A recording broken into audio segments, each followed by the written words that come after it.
Baik, Assalamualaikum warahmatullahi wabarakatuh. Selamat pagi semuanya. Hari ini nanti Bu Riza akan menjelaskan salah satu materi yang ada di mata kuliah Strategi Pembelajaran Ekonomi. Seperti yang Bu Riza bilang di awal pertemuan lalu, bahwa strategi pembelajaran ini adalah salah satu mata kuliah yang wajib ditempuh oleh mahasiswa program studi pendidikan ekonomi. Di strategi pembelajaran sendiri itu nanti akan ada beberapa strategi yang kalian pelajari. Salah satunya adalah strategi pengorganisasian. Nah, menjadi seorang calon guru nantinya kalian harus dibekali oleh ilmu-ilmu atau keterampilan sehingga ketika nanti terjun sebagai seorang guru yang sebenarnya itu nanti kalian akan memiliki yang namanya strategi. Berarti yang namanya strategi adalah suatu kayak cara gitu ya, suatu teknik, suatu taktik supaya nanti bisa menyampaikan materinya dengan bagus dan dapat dipahami oleh siswa kita. Strategi pertama yang kita pelajari hari ini adalah strategi pengorganisasian. Nah, strategi pengorganisasian nanti isinya tentang apa? Nanti kita akan pelajari satu persatu ya. Nah, kalau kita berbicara mengenai strategi pengorganisasian, itu nanti sama salah satu ahli yaitu adalah Recruit. Itu nanti dia berkata bahwa strategi pengorganisasian itu merupakan structural strategy ya. Structural strategy ini nanti akan berisi mengenai dua hal secara umum, yaitu mengenai sequencing dan juga adalah synthesizing. Sequencing ini berhubungan dengan yang namanya urutan penyajian isi bidang studi. Dan kalau yang synthesizing itu nanti adalah berhubungan dengan hubungan ya, mengacu pada upaya kepada si pembelajar keterkaitan antara isi bidang studi itu sendiri. Jadi kalau kita mempelajari mengenai strategi pengorganisasian ini nanti akan sangat penting karena terkait bagaimana kalian akan menyampaikan isi dari materi ya. Kalau kita berbicara karena kita ada di prodi pendidikan ekonomi, berarti nanti kalian harus tahu bagaimana mengurutkan materi yang harus kalian sampaikan kepada siswa kalian ya, seperti itu. Jadi nanti harus tahu nanti di dalam kurikulum mata pelajaran ekonomi itu nanti terdiri dari apa saja materinya. Materi yang disampaikan untuk kelas 10, kelas 11 dan kelas 12 itu apa saja. Lalu nanti kalian akan menganalisis satu persatu dari materi tersebut. Kemudian nanti kalian akan tahu juga kira-kira sudah cocok atau belum ya urutannya untuk materi-materi yang disampaikan. Ini nanti materi dari ekonomi nanti terdiri dari apakah? Terdiri dari konsepkah? Terdiri dari faktakah? Prosedur, prinsip atau sebagainya. Kalian benar-benar harus mengetahui bagaimana karakteristik materi dari mata pelajaran ekonomi itu sendiri. Sehingga nanti kalian bisa menentukan urutan yang akan kalian sampaikan kepada siswa kalian dan juga sintesisnya ya, keterkaitan antar isi bidang studi tadi. Jadi antara materi yang satu dengan materi yang lainnya itu nanti akan ada hubungannya dan nanti siswa kalian bisa menerima hal tersebut. Itu nanti terkait dengan isi mengenai strategi pengorganisasian yang akan kita bahas. Perlu kalian tahu bahwa di dalam strategi pengorganisasian itu nanti dibagi menjadi dua ya, strategi pengorganisasian mikro yang akan kita bahas pertama, dan yang kedua nanti adalah strategi pengorganisasian makro. Kalau nanti kalian baca buku itu nanti isinya sangat banyak sekali, atau misalkan kalian ingin membaca lebih lanjut, misalkan penjelasan dari Bu Riza masih kurang, nanti kalian bisa browsing di internet, atau kalau mau di buku itu bukunya Pak Iwayan Sudana Segedegeng itu di UM itu ada gitu ya. Jadi nanti kalian bisa mempelajari mempelajari materi itu. Jadi nanti seperti yang ada di SAP Bu Riza itu ya, itu nanti ada sumber belajarnya apa, itu nanti kalian bisa mencarinya di situ, salah satu bukunya ya. Nah, Kalau tadi Brisa sempat bilang bahwa strategi pengorganisasian nanti akan dibagi menjadi dua, yaitu ada strategi pengorganisasian mikro dan ada strategi pengorganisasian makro. Kalau kita bicara mikro, kecil gitu ya. Kalau tadi Brisa sempat bilang bahwa materi pelajaran ekonomi nanti isinya di kurikulum ada berapa? Untuk kelas 10, kelas 11, kelas 12. Kalau mikro berarti nanti harus tahu dulu bahwa ini nanti konsep kah, ataukah fakta kah, atau prosedur kah, atau prinsip, atau hukum. Nah nanti kalau namanya mikro berarti kecil ya, jadi nanti bagian-bagian dari materi itu sendiri. Kalau misalkan kita membicarakan materi kelas 10 ya, yang semester 1 mengenai konsep ilmu ekonomi, berarti kan konsep ya, berarti kita harus tahu, oh berarti konsep ilmu ekonomi, isinya konsep ilmu ekonomi nanti apa saja. Jadi nanti misalkan ada pengertian ilmu ekonomi, perbedaan ekonomi makro dan ekonomi mikro, terus kelangkaan, skala prioritas dan sebagainya. Nah itu nanti akan kalian tunjukkan atau kita dalam strategi pengorganisasian nanti kita namanya adalah strategi pengorganisasian mikro. Jadi secara kecil-kecil gitu, secara materinya sedikit-sedikit gitu, tapi kita harus tahu dulu karakteristik dari materi itu sendiri ya. Karakteristik dari materi itu sendiri tadi apakah cuma konsep, fakta, ada sebagainya, prosedur gitu. Tapi kalau yang strategi pengorganisasian makro berarti strategi pengorganisasian secara utuh dalam misalkan dalam satu kurikulum tadi. Dalam satu kurikulum di mata pelajaran ekonomi, maka nanti kalian akan tahu bahwa oh dalam kelas 10, kelas 11, kelas 12 itu nanti intinya apa sih. Kalau dulu misalkan akuntansi disampaikan di kelas 11 semester 2. Sekarang ini akuntansi dijelaskan di kelas 12 kalau nggak salah ya, kelas 12 secara keseluruhan.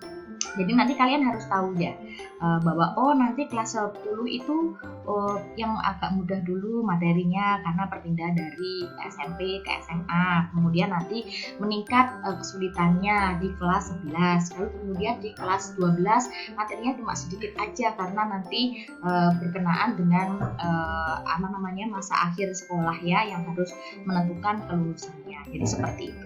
Nah, materi yang pertama yaitu adalah strategi pengorganisasian mikro. Jadi dalam strategi pengorganisasian mikro tadi ini ya diajukan untuk menata sajian suatu konsep atau prinsip atau prosedur. Ini teorinya King and Briggs ya. Jadi nanti harus tahu dulu dalam strategi pengorganisasian mikro ini nanti yang ditekankan adalah pada kapabilitas belajar. Jadi nanti kalau di sini hubungannya yang dijelaskan pada strategi pengorganisasian mikro itu tidak hanya kapabilitas belajar saja, tapi ada peristiwa pengajaran, juga ada pengorganisasian pengajaran. Kalau yang pengorganisasian pengajaran itu nanti ungkapan asli atau urutan pengajarannya seperti apa, gitu ya. Kalau dalam kapabilitas belajar itu nanti ada informasi verbal, ada keterampilan intelektual, strategi kognitif, sikap, keterampilan motorik. Nanti kalian harus tahu dulu bahwa ini nanti isinya ada 5 kalau dalam kapabilitas belajar itu ya. Nah nanti kalian harus tahu informasi verbal itu adalah mengenai pembelajar telah belajar informasi verbal apabila ia dapat mengingat kembali informasi itu.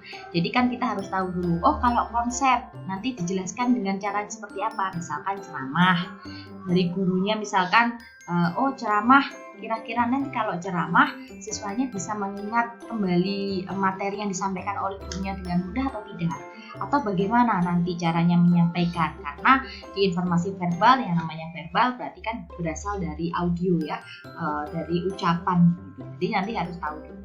Kemudian keterampilan intelektual.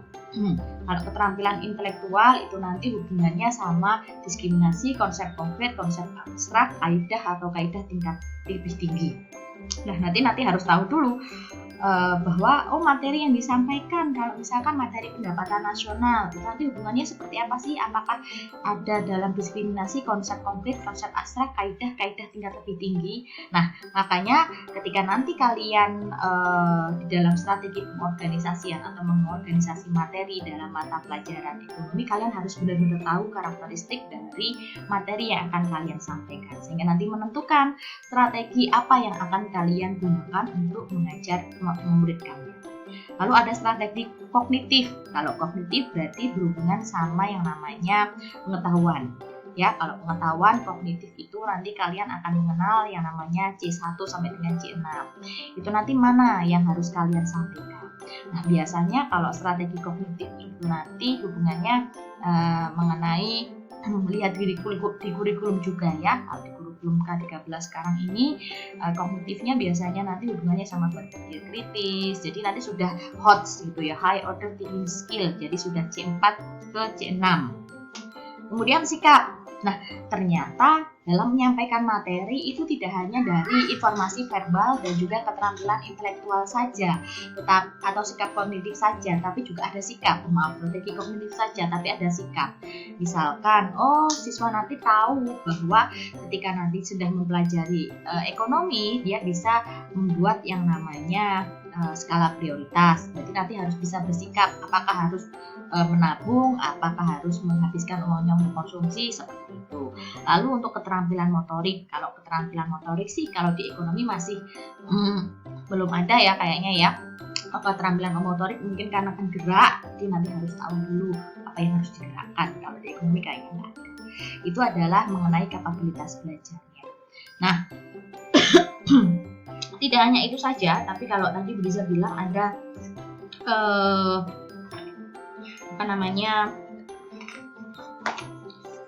yang kedua adalah dari sebenarnya tadi ada itu ya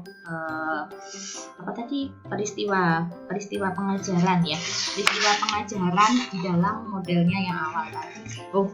Jadi tadi kalau di dalam pengorganisasian, strategi pengorganisasian mikro itu tadi ada yang pertama tadi dari siapa tadi? Lihat catatan dulu. Teori Giggs sama Briggs, yang kedua adalah modelnya Taba. Nah, kalau tadi ada peristiwa pengajaran sebenarnya di dalam punyanya Giggs sama Briggs, sama yang kedua tadi adalah dari pengorganisasian pengajarannya. Kemudian kalau yang kedua itu nanti model yang mikro itu adalah dari modelnya Taba. Modelnya Taba ini membicarakan mengenai pembentukan konsep.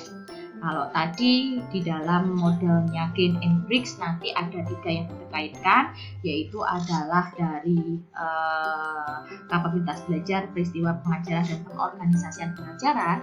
Kalau model Taba itu nanti lebih pada pembentukan konsep, gitu ya. Pembentukan konsep harus ditekankan gitu. Jadi nanti harus tahu bahwa di dalam pembentukan konsep itu nanti ada 3 tingkatan proses berpikir ya, yaitu ada pembentukan konsep itu sendiri, kemudian interpretasi, dan juga adalah aplikasi prinsip. Nah, kalau pengorganisasian pembelajaran untuk pembentukan konsep sendiri ada 3 langkah, yaitu mengidentifikasi contoh-contoh yang relevan, kemudian mengelompokkan contoh-contoh berdasarkan karakteristik serupa, atau mengembangkan kategori atau nama kelompok-kelompok. Nah, kalau dalam ekonomi kira-kira nanti harus tahu ya, contoh-contoh yang kalian gunakan untuk menyampaikan materi supaya nanti siswanya paham itu nanti seperti apa, supaya paham konsepnya. Kalau konsep dari kelangkaan itu nanti contohnya seperti apa ya, supaya nanti siswanya paham, misalkan seperti itu. Terus ada mengelompokkan contoh berdasarkan karakteristik serupa. Bisa ada kriteria tertentu, misalkan kalau konsumsi, produksi, distribusi itu seperti apa contohnya. Kemudian mengembangkan kategori atau nama untuk kelompok-kelompok itu. Kalau misalkan kebutuhan berdasarkan intensitas, itu nanti contoh-contohnya apa saja, atau kebutuhan berdasarkan waktu, itu nanti juga harus kalian tahu dalam model Taba, yaitu adalah model pembentukan konsep. Nah, ada juga model yang ketiga adalah model punyanya Brunder, model pemahaman konsep. Nah, nanti sebenarnya ada banyak ya. Nah, nanti strategi pengorganisasian makro akan bisa jelaskan di video yang berikutnya. Kalau Brunder nanti pemahaman konsep, ada 3 yang dikembangkan, yaitu adalah model penerimaan, model pilihan, dan model dengan contoh yang terorganisasi. Jadi nanti kalian baca dulu, kalau misalkan ada yang belum paham, silahkan bertanya. Oke, ini adalah video dari strategi pengorganisasian part 1 mengenai strategi pengorganisasian grup. Untuk video berikutnya, kita akan menjelaskan mengenai strategi pengorganisasian yang Oke, selamat menyimak dulu ya. Terima kasih.